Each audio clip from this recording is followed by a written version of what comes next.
Okay, good afternoon, everyone.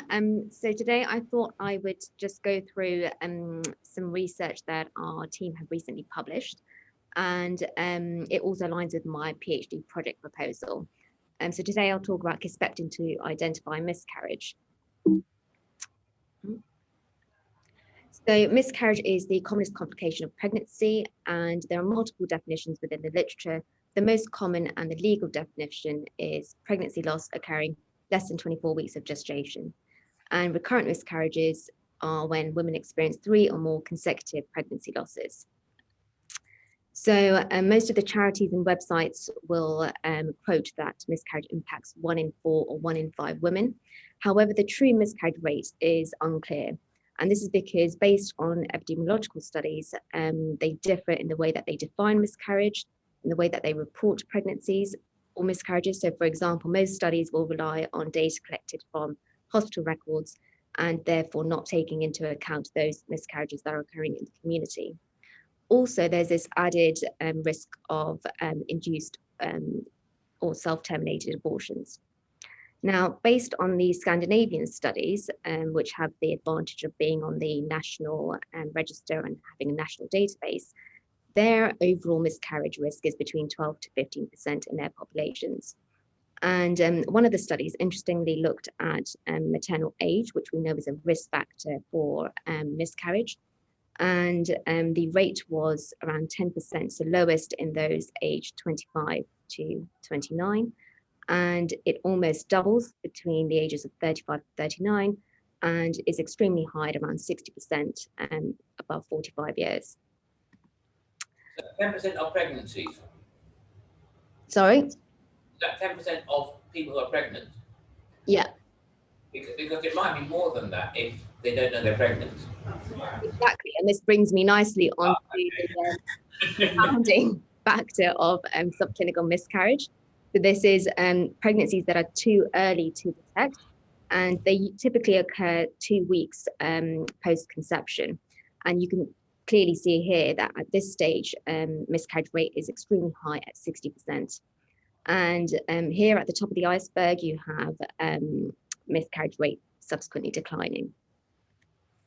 Now, in terms of the causes of miscarriage, they can be categorized into those that commonly occur in the first trimester versus in the second trimester. Now, within the first trimester, 2/3 of miscarriage is as a result of abnormal implantation, and over half are a result due to chromosomal abnormalities. Within the second trimester, although there are multiple causes, we have to remember that the miscarriage rate at this stage is low at around 1 to 2%. And they vary from infections, anatomical uterine abnormalities, immunological disorders like thrombophilias or antiphospholipid syndrome, as well as endocrinopathies. Now, as part of my PhD project proposal, I conducted some patient and public involvement activity in order to try and explore the areas of miscarriage that are most valuable to patients. And I actually chaired a focus group meeting with the help of Debbie, and we invited women with lived experience of miscarriage to attend. And actually 73% of these women said that the most difficult part of miscarriage was the uncertainty and the waiting. Furthermore, the James Lind Alliance set a priority setting partnership, which involved over 1,000 stakeholders, and they also concluded that miscarriage investigations should be prioritized for funding.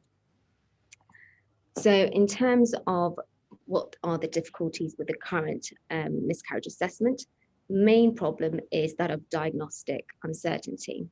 Now, to explain this a bit better, I thought I would create this busy flowchart of what women experience as they attend the pregnancy assessment unit.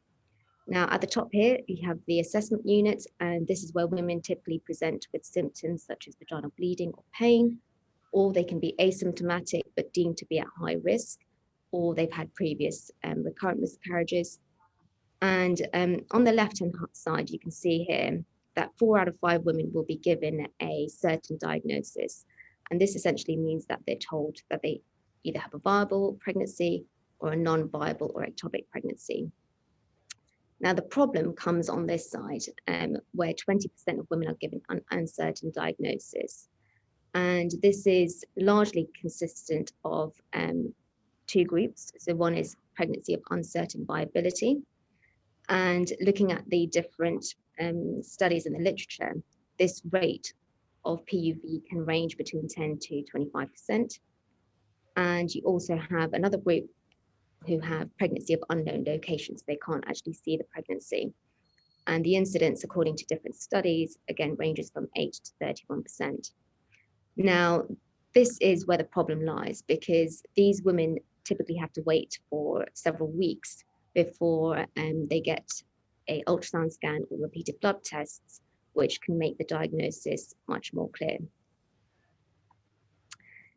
Furthermore, this diagnostic uncertainty, which I said can be quite prolonged, has actually been associated with anxiety. And this graph here just summarizes the results that Richardson et al. And their group obtained. So on the x-axis at the bottom here, you can see 3 different time points at which women were given anxiety questionnaires to fill out. So you have before they went in for their ultrasound, immediately after, and then 48 to 72 hours after. On the y-axis here, we have the anxiety scores that were calculated. The green lines indicate those women that were given a certain diagnosis, or red lines indicating that they were given an uncertain diagnosis.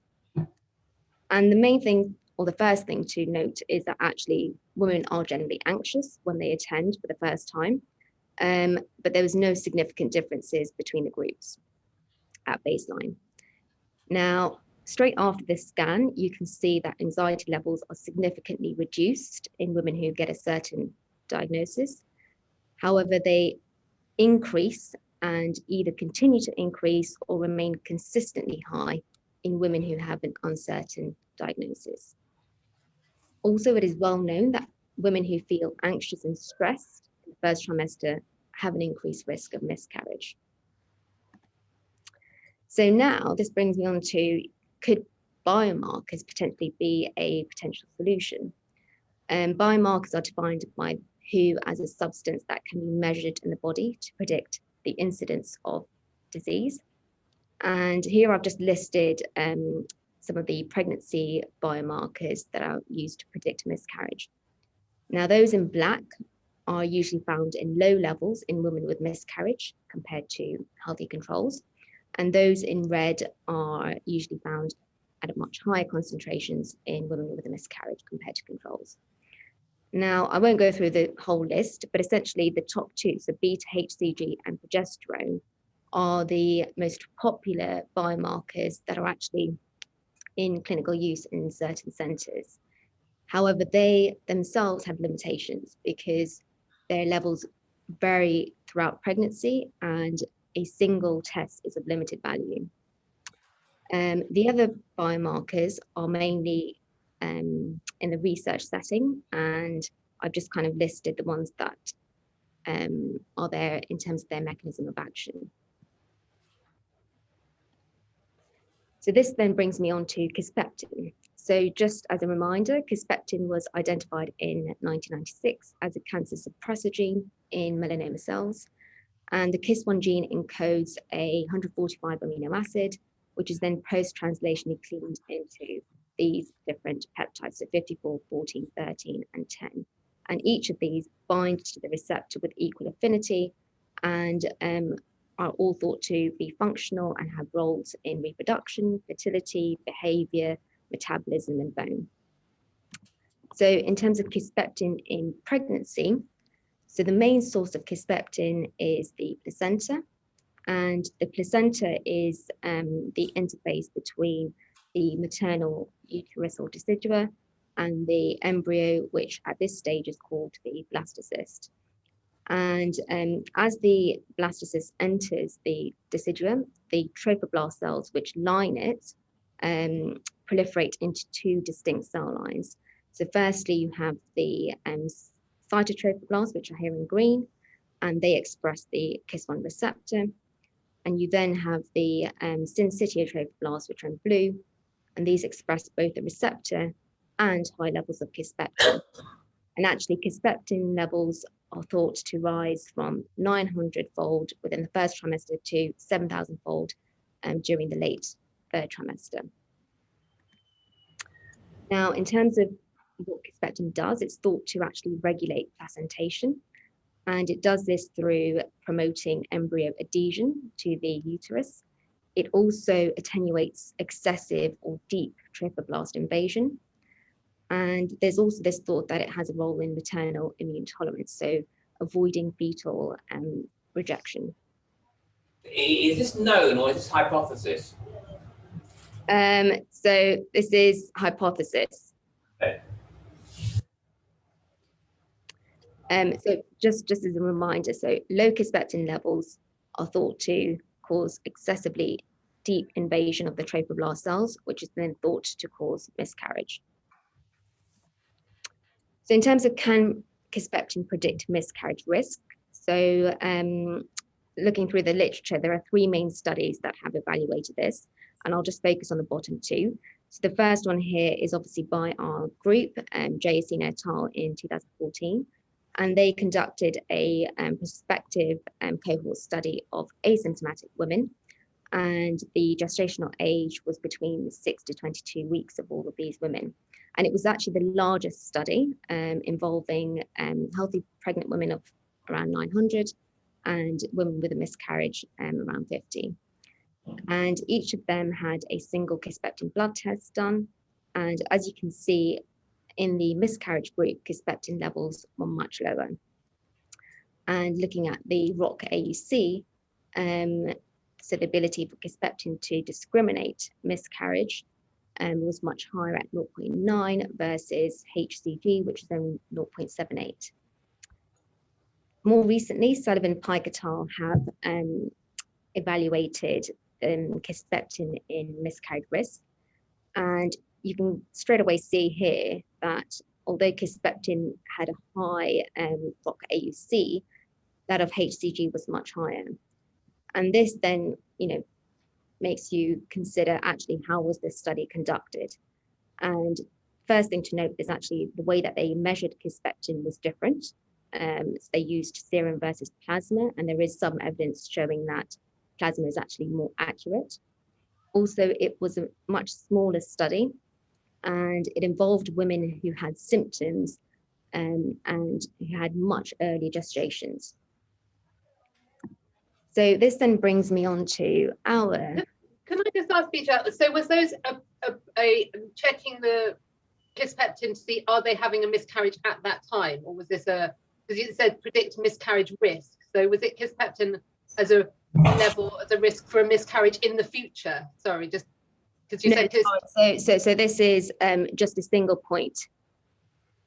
So a bit like you do the beta HCG when they come in with come into EPAU. Yeah, so it was just a single one-off sample. So Okay. yeah, really, I shouldn't have said this. Okay, so it was the level at that time. Were they having a miscarriage at that time? So it was that they come in and have a single blood test. Yeah. And the women are then followed up. Okay. The outcomes at the end, so whether either miscarriage or healthy pregnancies, they then looked back to see what their Kisspeptin level was. Okay, but okay, so so they were having a Kisspeptin level at some point. So in some point between that last one, between 6 and 10 weeks, and then whether they'd had a miscarriage at some point before 20 weeks. And then or a stillbirth after 20 weeks. Is that what we're looking at? Yeah. Okay. So this, did it include people with stillbirths, late pregnancy losses, or was it just defined as miscarriage before 20 weeks? So yeah, just miscarriage, so less than 24 weeks. And also, if you've got only 40 patients, 20 of whom, so 20 were miscarried and 20 didn't, yeah? In that bottom row? Yeah. So if the 20 miscarried had basically MC of 0.2, that was the concentration of Kisspeptin, but so basically the HCG was high. There was a clear differential in those 40 people, but the N is too low for a ROC curve, isn't it, really? If you only got 40 people, fine, whether HCG is correct or I mean, they're all 0.99 is close to 100%. Yeah. But was there one that was wrongly identified? One of the reviewers quoted this paper and said it's got a ROC 99%. As you say, the numbers are tiny. So it's essentially people who presented with pain or bleeding. They didn't really confirm that they hadn't already miscarried. So, but the difficulty is, so 20 miscarried, 20 didn't. Is that right? 20. This one in the middle here. Yeah, 20 and 20. 20. They didn't repeat it or anything like that. No. They didn't confirm anything. But basically, if they found a high ECG in the 20 who carried on and a low in the 20 who didn't, then it's 100%, not 99. I don't know how you get 99 with out of 30 They got it people. wrong in one person. So one person was still categorized in one group, in the healthy group, even though they miscarried as well. So they miscarried later on, but they still got categorized in the other group. Okay. I can see where Bijal's coming from. You need to kill that paper, don't you? Yeah. So this brings me on to our paper. So the manuscript has been accepted at Fertility and Sterility this month. So the aim of our study was to quantify the performance of plasma Kisspeptin and beta-HCG, both alone and in combination, to identify miscarriage at different gestational ages during the first trimester. So this was a prospective nested case control study. So nested case control is essentially when you have a defined cohort, you then select your cases, i.e. women who have miscarriage, and you then assign matched controls to each case. And typically they say about 4 to 5. So yeah, and then recruitment was done at the Early Pregnancy Assessment Unit at Queen Charlotte's and Chelsea hospitals. And women typically present there with symptoms such as pain or bleeding, or either to seek reassurance or as part of their routine antenatal care. And it took place between 2014 to 2017. Now, the women that were included were pregnant women aged between 18 to 49 years, and 2 cohorts were then derived. So first was women who had an intrauterine pregnancy on ultrasound, and the second cohort was this pregnancy of unknown location. And I won't really focus too much on this cohort because it was more of a sub section. There were 2 rounds of exclusion. So just before this study, women who had a completed miscarriage or an ectopic pregnancy were excluded. And obviously, people who had multiple pregnancies or who had assisted conception were also excluded.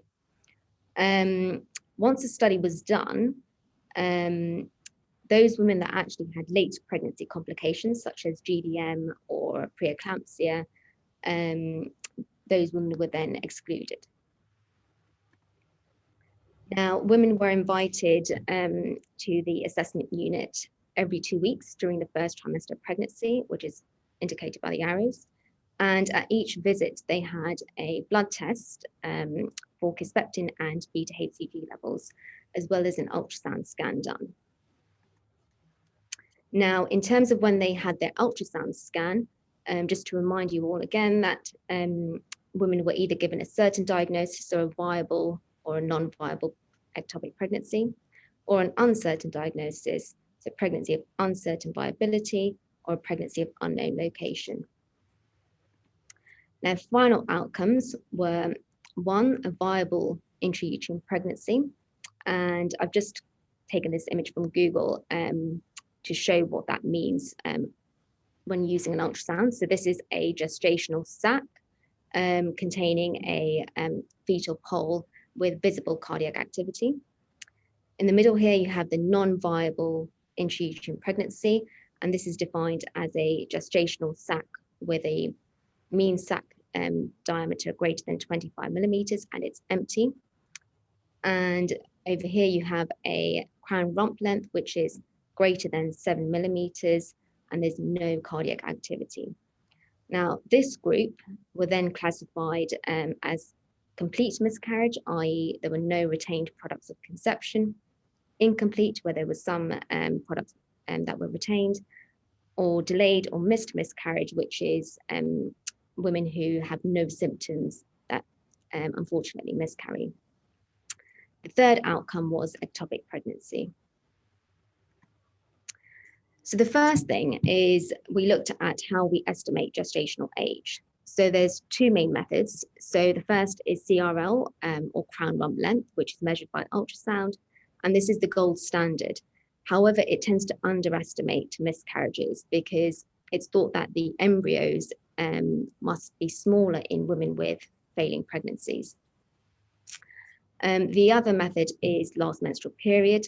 Again, this has limitations because it's subject to inaccurate recollection, and also assumed that women have regular 28-day cycles.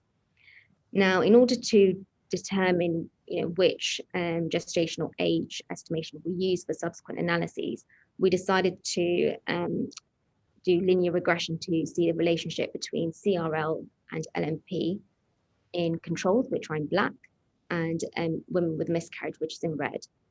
And with a control group, you can see that there was no significant difference with either method, whereas those with miscarriage, you can see that CRL actually reduced or underestimated gestational age, and this was, from what I remember, around 21%. And so, let's say if we take an example, so gestational age by LMP at 9 weeks, sorry, my cursor, you can see here is underestimated using CRL at around 7 weeks. And therefore we decided to continue our analyses using LMP. Now, another thing that we have to consider with this study as well is adjusting for gestational age. Now, hormone levels tend to rise exponentially during pregnancy. And in order to normalize the result so that we can easily interpret the data, we use this statistic called multiples of median. And essentially, it's a measure of how far the individual result deviates from the median value of your entire data set. And that, I guess, is best illustrated through an example. So let's say we take 8 weeks of gestation. The median Kisspeptin value of all the samples at that gestational age is 30. We then want to know what the MOM for patient X is. And let's say their individual raw value of Kisspeptin is 60. So you would then plot or essentially divide the patient X value divided by the median, and that gives you an MOM of 2. And this essentially is interpreted as a Kisspeptin level that is 2 times higher than the normal. Does that make sense? Yeah. So we then went on to measure Kisspeptin and BTC. So Kisspeptin was measured using our in-house radioimmunoassay, whereas BHCG used the Roche analyzer. Now, briefly, the radioimmunoassay essentially takes a known amount of radio-labeled Kisspeptin 54. This then competes with a unknown amount of Kisspeptin, which is in our sample, and they essentially compete for binding to the antibody. Now, the antibody that we used is derived from sheep antiserum, and it's raised against Kisspeptin, and it has a less than 0.01% cross-reactivity with other substances. Once you have the labeled and unlabeled antibody complexes, these are then separated using charcoal, and the radioactivity of the labeled antibody complexes are then measured and I think are inversely proportional to the Kisspeptin levels which are in your sample. Now, these are just some assay characteristics. So you have the intra and inter-assay coefficients of variation, which essentially tell you the accuracy and precision of the assays. And normally we say for an intra-assay it should be less than 10%, and for an inter, less than 15%. Here, quickly, we have limit of detectability of less than 2 picomoles, and this is the lowest concentration of analyte that needs to be distinguished from background noise. And the functional sensitivity is when you have the lowest concentration of analyte that can actually take into account assay accuracy and precision, and actually produced clinically useful results, and for the beta-HCG it was less than 0.6. So in terms of our results, so obviously we screened over 1,200 women, and we ended up including just above 1,000, and 95 of these had a miscarriage, and they produced or gave us 173 samples of either Kisspeptin or beta-HCG. And those that didn't have a miscarriage, again, were then excluded if they had symptoms, other pregnancy complications, and essentially to derive the healthy control cohort. And we had about 265 healthy controls, and they provided 557 samples. So looking at the baseline characteristics, so at the top here you have your controls and miscarriage, and the first column here are your different baseline variables. And I guess I've highlighted in red the two most important risk factors associated with miscarriage, which is maternal age, which again was not significantly different between the groups, and the number of previous miscarriages, which again was not significantly different between the groups. We then looked at whether Kisspeptin itself can be affected by these different variables, and so we looked at them in the healthy controls. And again, your correlation is at the top here, and on your first column you've got the different variables, and those highlighted in green show that actually gestational age and maternal age were associated with higher Kisspeptin levels, whereas Afro-Caribbean ethnicity, BMI, and smoking were associated with lower Kisspeptin levels.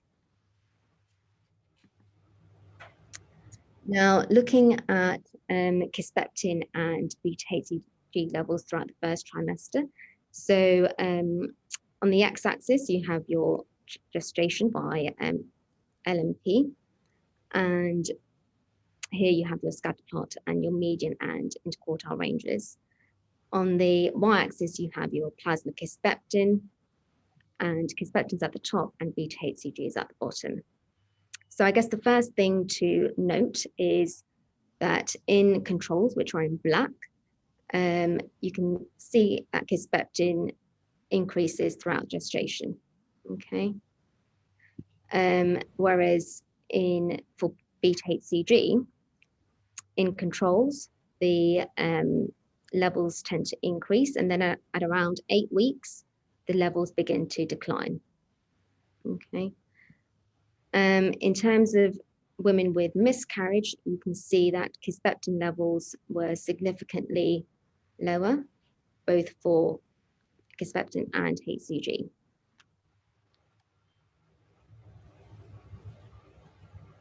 This is just to show that actually Kisspeptin did correlate with beta-HCG levels in women with miscarriage. So we then did multi-level logistic regression for Kisspeptin and miscarriage. And so at the top here, you have your variables, your odds ratio, and then the first column here gives you the different models. So model 1 is just Kisspeptin on its own, 2 is adjusted for gestational age, and 3 is adjusted for other variables. Now, the odds ratio here, so let's say we take 0.618, is actually interpreted as a 38.2% decrease in the chance of miscarriage for every 100 picomole liter increase in Kisspeptin. And just for convenience, I've kind of plotted or calculated the percentage decrease. And as you can see that there's no significant changes between the 3 different models. And this accuracy of this model was deemed to be 75.9%. So we then took the multiples of median values, which again, just to remind everyone, which adjust for gestational age. And so here are the median and interquartile ranges. And figure A is for Kisspeptin, B for beta-HCG, and C shows for combined Kisspeptin and beta-HCG. Again, in the black you have the controls, and miscarriages in red. And as you can clearly see, miscarriage group had much lower levels for all three. We then went to look at the diagnostic performance of each of the hormones, and here you can see Kisspeptin had a ROC of 0.874. For beta-HCG, this is 0.859, and for combined, it was slightly higher. And so what does this tell us? So this essentially says that for Kisspeptin, there was much higher sensitivity, whereas for beta-HCG, there was higher specificity. And therefore, when you combine the two, you had higher sensitivity and specificity. We then looked at having different thresholds of the hormone levels to predict miscarriage. And so on the x-axis here, you have your MOM Kisspeptin levels, beta-HCG, and the combined. And you have the different thresholds. So ranging from greater than 1 to less than 0.025 for each of these. And the numbers at the top here tell you the number of samples that were found in each of those categories. The y-axis is the proportion of women with miscarriage. So for example, if we take an MOM Kisspeptin level of greater than 1% of our cohort had a miscarriage. And when we take a MOM Kisspeptin level of less than 0.025, in fact, 85% had a miscarriage. And therefore, there was an increase in the odds of miscarriage by almost 25-fold. In comparison, for beta-HCG, you can see a level greater than 1 had a 5% miscarriage, and levels less than 0.025, almost all the women were had a miscarriage. And there was an increase in the odds of miscarriage by 32-fold. We then looked at the effect of time to miscarriage on hormone levels. Okay, so again, you have Kisspeptin, beta-HCG, and combined. So your x-axis is the time to miscarriage. Oh, sorry. So you have more than 3 weeks away, 1 to 3 weeks, and less than 1 week away from miscarriage. And in the grey, you just have your controls. And obviously on the y-axis, you have your different hormone levels. And as you can appreciate, the hormone levels are much lower as you get closer to miscarriage confirmation. We then looked at the effect on the type of miscarriage with Kisspeptin levels. Okay, so we have your complete, where you have no retained products of conception, incomplete, where you have a few left, and missed is when you have women who have no symptoms at all. And you can clearly see that Kisspeptin MON levels were significantly lower in women who had complete miscarriage versus incomplete and missed. We then decided to look at the ROC-AUCs for the different hormones with increasing gestation. And here you have your AUCs, and you then have optimal threshold, which is essentially the concentration of the hormone at which you'll get maximal sensitivity and specificity. And the main thing to highlight is that for Kisspeptin, you can see that the discriminatory performance was maintained, whilst that of beta-HCG in green reduced. We then looked at or grouped it according to less than 8 weeks of gestation. And in red is the combined, green is the HCG, and blue is Kisspeptin. And below I've just put the ROC-AUCs. And you can see at less than 8 weeks of gestation, they all had a similar performance. However, at greater than or equal to 8 weeks of gestation, Kisspeptin had a higher performance compared to HCG. And obviously the both combined still maintained a high performance.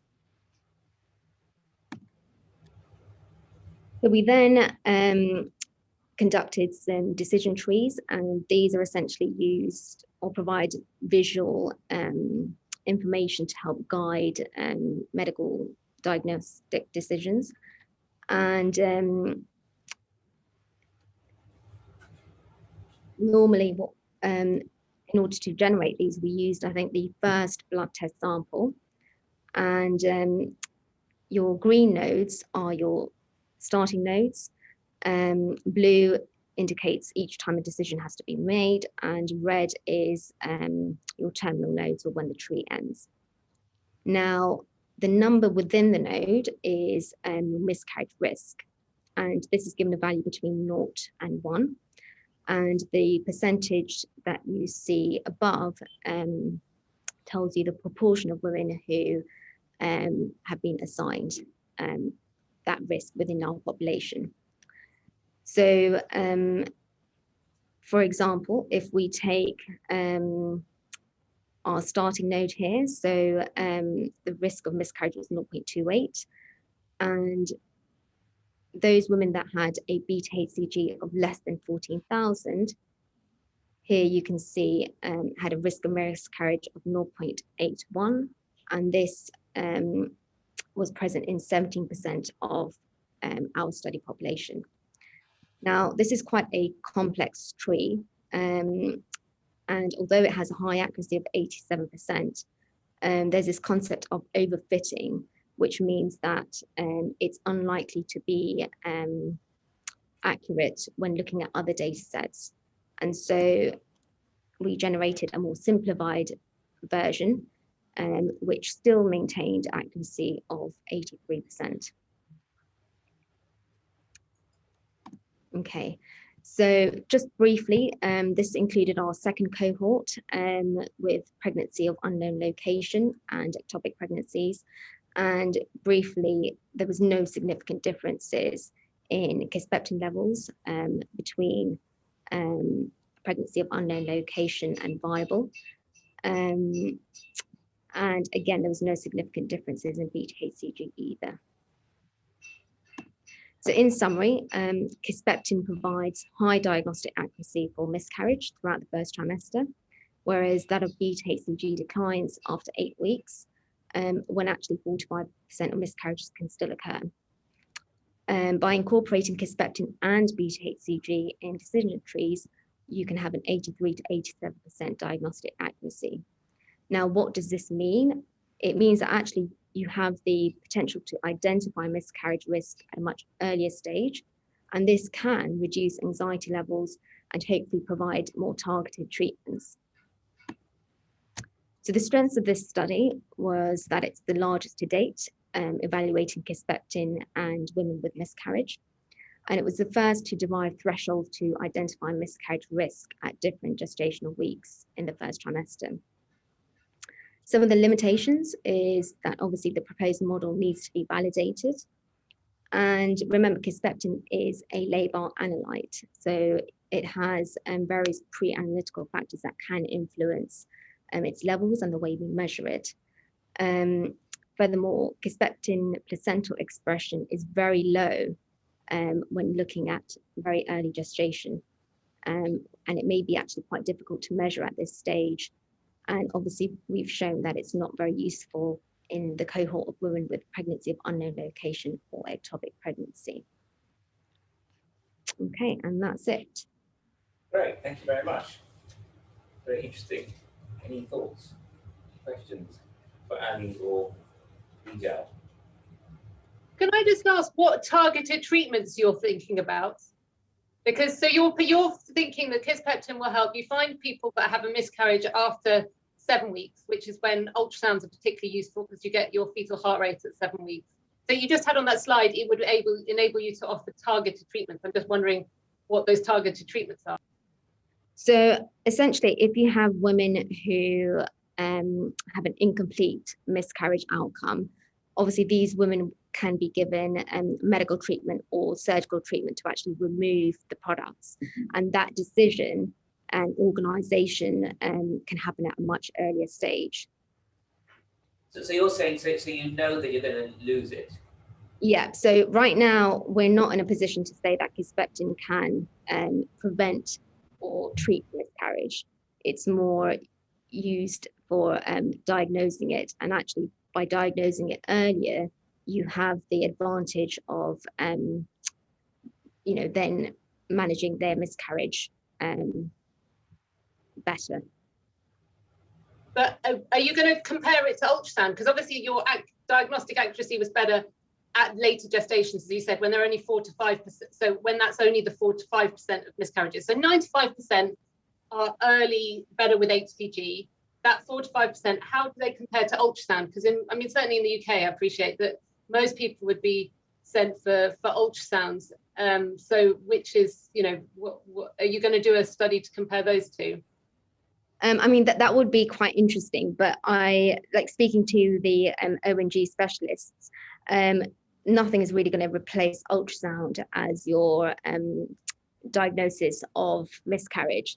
So I think Kisspeptin's use will be more in adding or using a prediction model incorporating ultrasound. I don't think it will ever or can replace ultrasound for diagnosing and confirming pregnancy or miscarriage.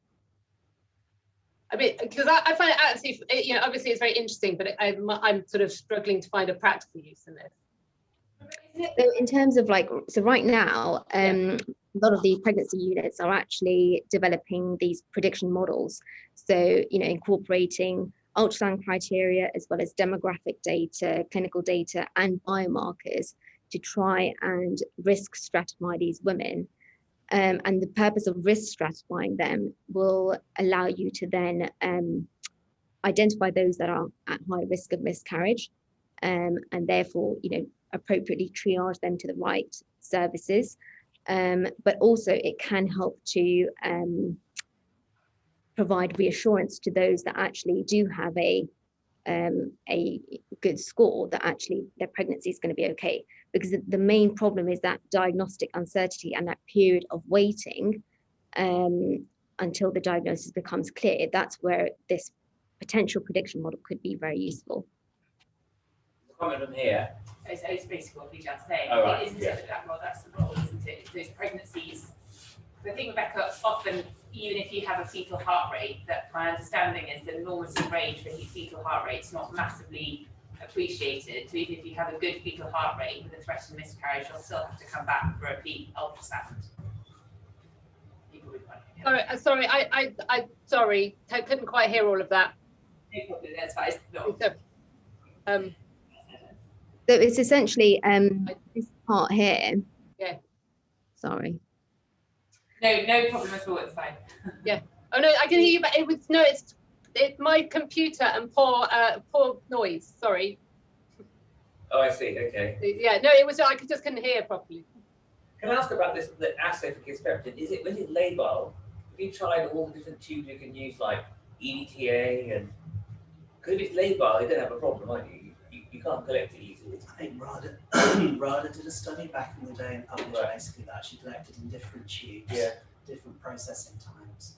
And basically, if you leave it at room temperature for a while, it degrades. In anything, So I think usually we used to use the green tubes with aprotinin in it, it's a sort of protease inhibitor. But actually, the EDTA tube performed at least as well, if not better. Yeah. So we can use EDTA. The main thing is to split the plasma off and freeze it straight away. Straight away. Yeah. Because for C-peptide, we're using it's a nightmare. You've got to take a clotted tube and then spin it and ice and all the nonsense. And with a purple top tube, you don't do any of that. with an ETA. And yet, until it's got we're doing blood samples the other day, measuring our C-peptides, and if you collect in the purple top tube, you can leave it room for a day. It's a peptide. So Is that serum versus, is that because it's serum versus plasma maybe? So I don't know, but the point really is that at the moment, you can't do it now because the sticker says yellow top tube. So if you order a C-peptide on a purple top tube, it's chucked as it arrives in reception immediately, so you can't do it, right?